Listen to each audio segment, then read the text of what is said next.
C'est un lycée provincial de Diebougou méconnaissable que nous découvrons au matin du 4 avril 2024. Ce matin-là, enseignants comme élèves arrivent et découvrent des murs fissurés par endroits, des poteaux ébranlés, des toitures endommagées ou emportées, etc. La cause de ces dégâts, un fort orage qui s'est abattu sur la ville la veille. Ici, par exemple, une salle de classe complètement décoiffée, dont la toiture se retrouve à plus de 300 mètres de l'établissement.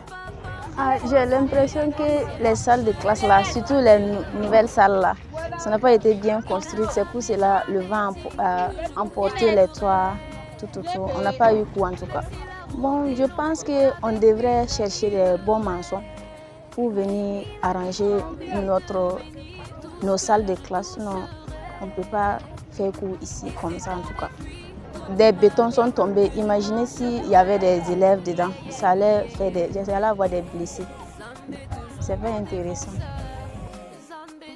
Le personnel complètement désemparé réfléchit à comment terminer l'année. Tout le monde est sous le choc, mais les solutions ne manquent pas. On peut toujours continuer à apprendre même si c'est dehors. Les élèves en classe d'examen sont le plus soucieux de leur avenir. Ici, une classe de 3e se voit obligée d'aménager dans une salle à côté qui est encore en bon état. Soudain, le proviseur convoque un conseil de profs extraordinaire pour réfléchir sur la situation. En tout, il y a 7 salles de classe hors d'usage sur les 22 que compte l'établissement. Même lorsqu'elles étaient toutes en bon état, ces salles de classe ne suffisaient pas vu le grand nombre d'élèves inscrits dans l'établissement. Même les 2 salles de laboratoire étaient utilisées comme salles de classe en attendant la finition de ce bâtiment en construction afin de mieux gérer les effectifs de l'établissement. Maintenant que ce problème a eu lieu, cela vient empirer la situation. Nous sommes arrivés à constater un véritable drame au lycée. Et beaucoup de salles ont été endommagées par le vent de la nuit, un vent très violent.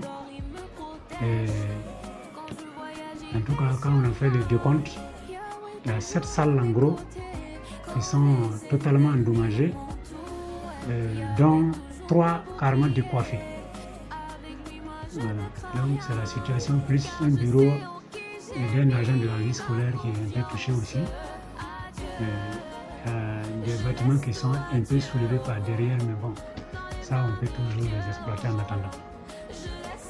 Nous pensons déjà à exploiter les espaces temporaires d'apprentissage au nombre de 3 qui n'étaient pas utilisés.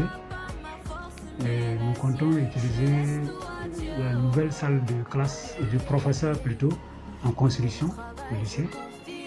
Donc on va tout faire pour aménager bon, c'est pas encore crépi, mais on va quand même utiliser ces bureaux, cette salle de profs là. Et peut-être envisager aussi, voir si on peut avoir les 2 salles du conseil régional que l'équipe qui était chargée de réceptionner avait rejeté la dernière fois. Si on peut nous permettre de les utiliser en attendant, peut-être ça allait nous faire plaisir. Nous lançons un cri de cœur pour que toute personne ou toute autorité et tout ancien élève qui verrait ces images-là, s'ils peuvent nous aider, en tout cas tenir le coup jusqu'à quand même à la fin de l'année, vraiment ils seront les bienvenus. Voilà. Si je disparais, je laisse tout à Dieu.